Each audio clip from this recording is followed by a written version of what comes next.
about solutions. Add-on desires. Introduction. Yesterday, Roy was very happy as he was going for a picnic with his family. They all were traveling smoothly. Then suddenly a dog came in their way and his father applied hard brakes. They all felt a jerk and fell forward. Then Roy asked to his father that, "Why we all fell forward when brakes were applied?" Then his father replied him that, "It was due to inertia of our body." This means that while the car stopped, their body remained where it is due to inertia. Now, let's learn more about inertia and laws of motion.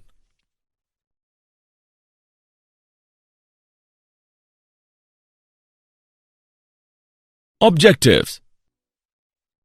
At the end of this lesson, you will be able to understand Aristotle's fallacy, define law of inertia, define Newton's laws of motion, define impulse, know the law of conservation of momentum, calculate equilibrium of a particle, learn common forces in mechanics, define circular motion, solve problems in mechanics.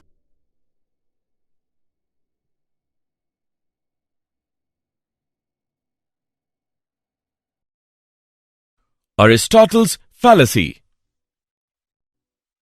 According to Aristotle, the Greek thinker, an external force is required to keep a body in motion. Let's understand with an example. A toy cart is at rest. When a boy pulls the handle attached to the cart, then the cart comes into motion. And when boy releases the handle, then cart comes at rest. Now, according to Aristotle, cart came at rest because there is no external force applied on it. But actually, the cart comes at rest due to frictional force of the surface, which opposes the motion of cart.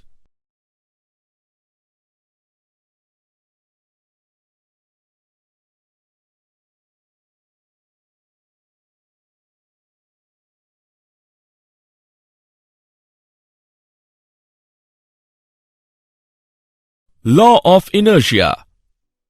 The inertia of a body is the property of the body by virtue of which it opposes the change in the position of the rest or of uniform motion of the body in the absence of external force. Inertia of a body is directly proportional to its mass. Any velocity once imparted to a body will be definitely maintained as long as there are no causes of acceleration or retardation, a condition which is approached only on horizontal planes where the forces of friction has been minimized.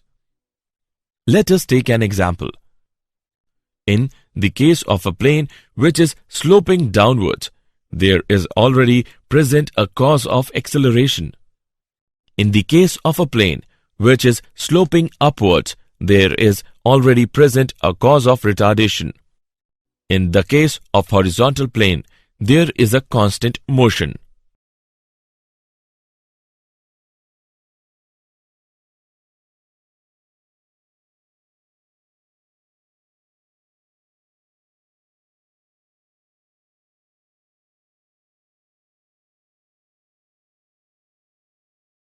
Newton's first law of motion.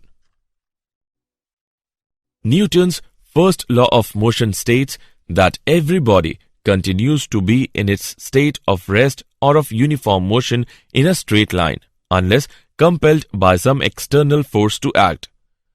If the net external force on a body is zero, its acceleration is zero. Acceleration can be non-zero only if there is a net external force on the body.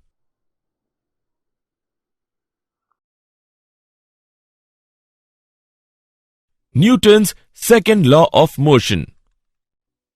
First of all, we will talk about the momentum. Momentum of a body is defined as the product of its mass and velocity. P is equal to m into v. It is a vector quantity. The direction of momentum is in the direction of velocity. Its SI unit is kilogram meter per second. Newton's second law of motion states that the net external force acting on a body is directly proportional to the rate of change of its momentum. Its equation is given as: consider a body M initially moving with a velocity of u meter per second. When a force of F Newton is applied on it, its velocity becomes v meter per second after a time of t second.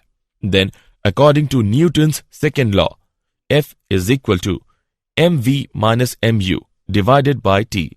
F is equal to ma, where a is acceleration produced in the body. Hence, the net external force acting on a body is equal to the product of its mass and acceleration produced in it.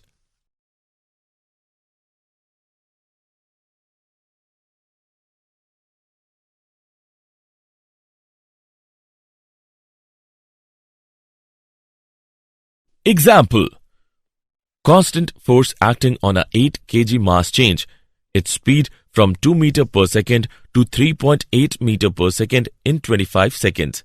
If the direction of motion of the body remains unchanged, calculate the magnitude and the direction of the force. Let's see the solution. Let's take an example of Newton's second law of motion. Given values are: m is equal to 8 kg, u is equal to 2 meter per second, v is equal to 3.8 meter per second, t is equal to 25 seconds, f is equal to ma is equal to m into v minus u divided by t is equal to 8 into 3.8 minus 2 upon 25.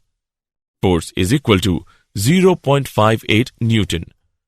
Because the direction of motion does not change but magnitude of velocity increases, therefore force must act along the direction of motion.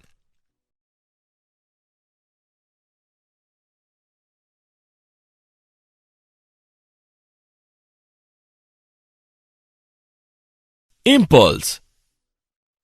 Impulse is defined as the effect of a force on a body which acts on it for a short interval of time. Impulse is equal to the product of force and the time interval. I is equal to F into t. If the momentum of a body gets changed from P1 to P2 in time t, then according to Newton's second law of motion, F is equal to P2 minus P1 divided by t. Impulse is I is equal to P2 minus P1 divided by t into t. I is equal to P2 minus P1. I is equal to delta P. Impulse is also equal to the change in momentum of the body.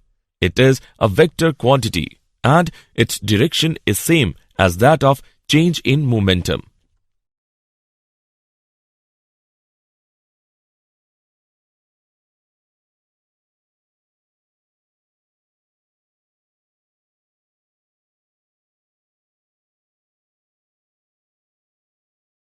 Newton's third law of motion. Newton's third law of motion states that to every action there is always an equal and opposite reaction. Action and reaction are equal in magnitude, opposite in direction, and act on different bodies. A man rowing a boat with the help of oars, a ball is bouncing on the ground are the examples of Newton's third law of motion. Consider a pair of bodies A and B. Then FAB is equal to minus FBA. One of the two forces involved in the interaction between two bodies may be called action force. The other force will be called the reaction force.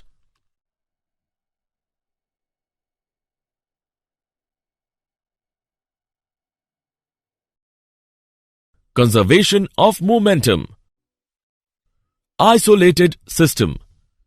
A system is said to be isolated if there is no exchange of mass and energy between the system and surroundings. Conservation of momentum states that in the absence of an external force, the total linear momentum of an isolated system remains same or conserved. Explanation using Newton's second law of motion. When there is no external force F is equal to 0, then dP by dt is equal to 0. P is equal to constant, mv is equal to constant, m1 v1 is equal to m2 v2. Explanation using Newton's third law of motion. Consider an isolated system which consists of two particles of masses m1 and m2. Then total mass of the system is m is equal to m1 plus m2. Let a force F be applied on the system due to which F1 and F2 act on m1 and m2 respectively. If there is no external force acting on the isolated system, then F is equal to 0. d by dt of P is equal to 0. P is equal to constant. Hence, the law of conservation of linear momentum is proved.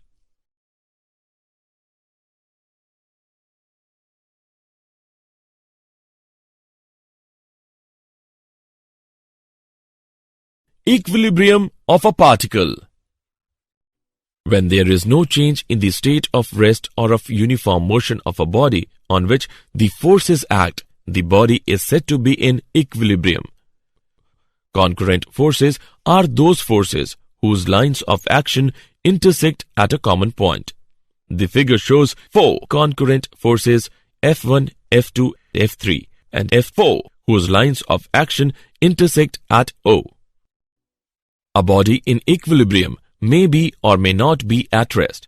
The condition necessary for equilibrium of a body under the action of concurrent forces is that the vector sum of all the forces acting shall be equal to 0.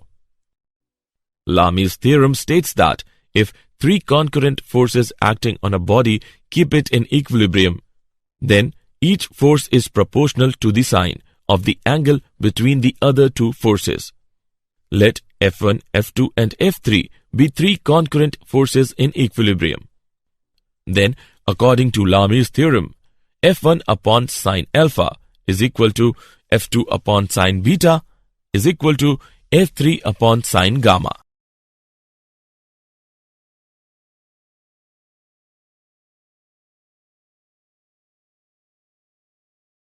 Common forces in mechanics.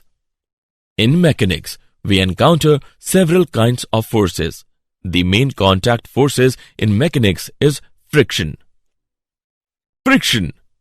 It is defined as an opposing force which is set up between the 2 surfaces in contact when one body slides or rolls or tends to do so on the surface of another body. It acts on both the bodies tangentially on the surfaces in contact and obeys the Newton's third law. Limiting friction. The force of friction between 2 bodies in contact when one body is in position to just begin to slide over the surface of another body. Static friction. The force of friction between 2 surfaces in contact before one body actually starts moving on the surface of another body. Kinetic friction. The force of friction between the surfaces in contact when one body is in motion on the surface of another body. Rolling friction. It is defined as the friction that comes into play when the bodies like ring, disc, sphere or cylinder rolls or tends to roll over the surface of another body. Rolling friction is less than the sliding friction. Friction is a necessary evil. Friction always opposes the motion and energy is dissipated in overcoming the friction. But at the same time, it is necessary because it helps us in walking, moving bodies and transmitting power. Methods of reducing friction. Friction can be reduced by reducing the value of coefficient of friction for the 2 surfaces in contact. This can be done in the following ways. Number 1. By polishing. Number 2. By lubricating using lubricants. Number 3. By converting sliding into rolling.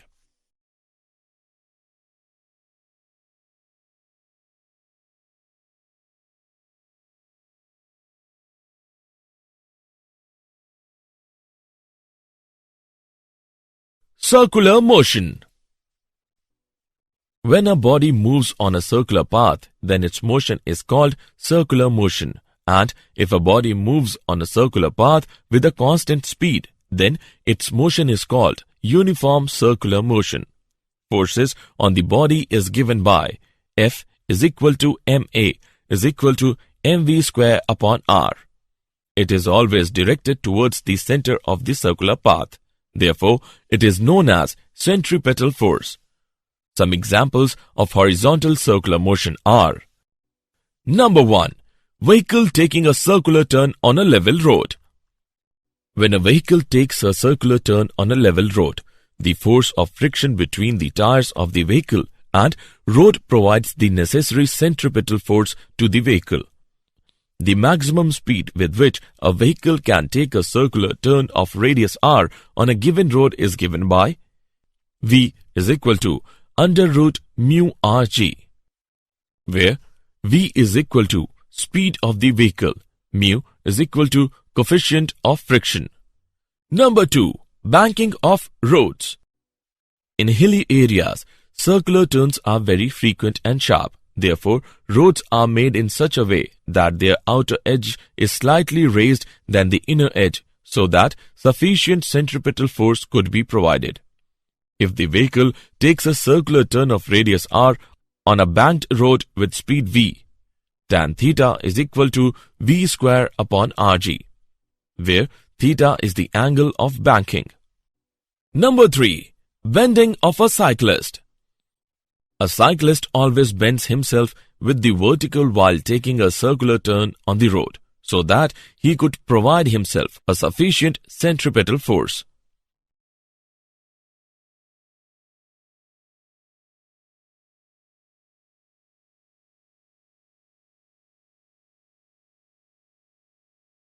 Solving problems in mechanics.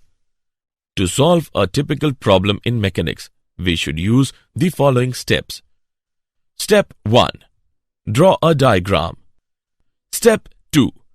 Choose a convenient part of the assembly as one system. Step 3. Draw a separate diagram which shows this system and all the forces on the system by the remaining part of the assembly.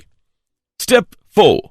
In this diagram, include information about forces, that is, either given or you are sure about them. Step 5. If required, follow the same procedure for another choice of the system.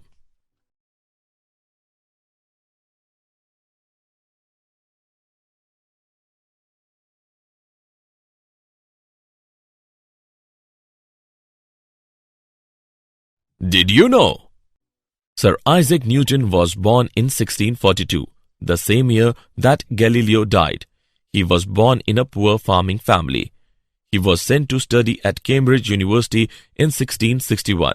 In 1665, Newton observed the fall of an apple. This simple incident prompted Newton to explore possibility of connecting gravity with the force that kept the moon in its orbit. This ultimately led him to the universal law of gravitation. 1 dyne of force is that much force which produces an acceleration of 1 centimeter per second square in a body of mass 1 gram. 1 gram weight of force is the force with which a body of mass 1 gram is attracted towards the center of the earth. The area under the force time graph gives the magnitude of the impulse of the given force in a given time.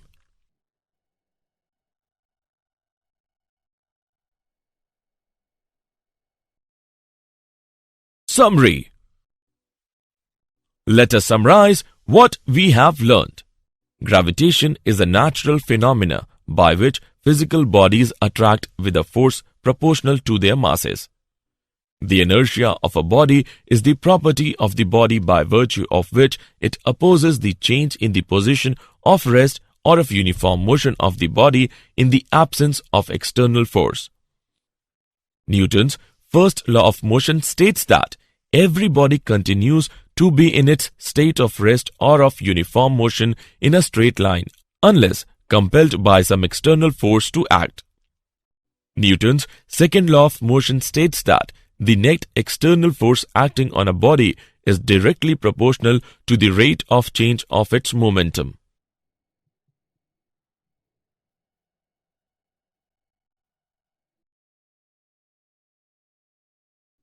Impulse is defined as the effect of a force on a body which acts on it for a short interval of time.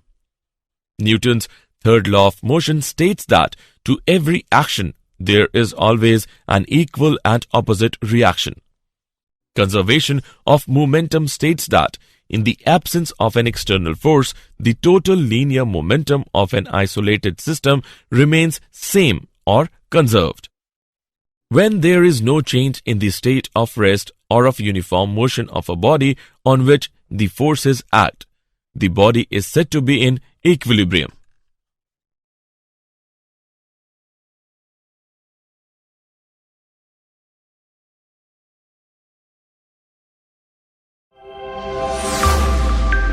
Add-on solutions. Add-on desires.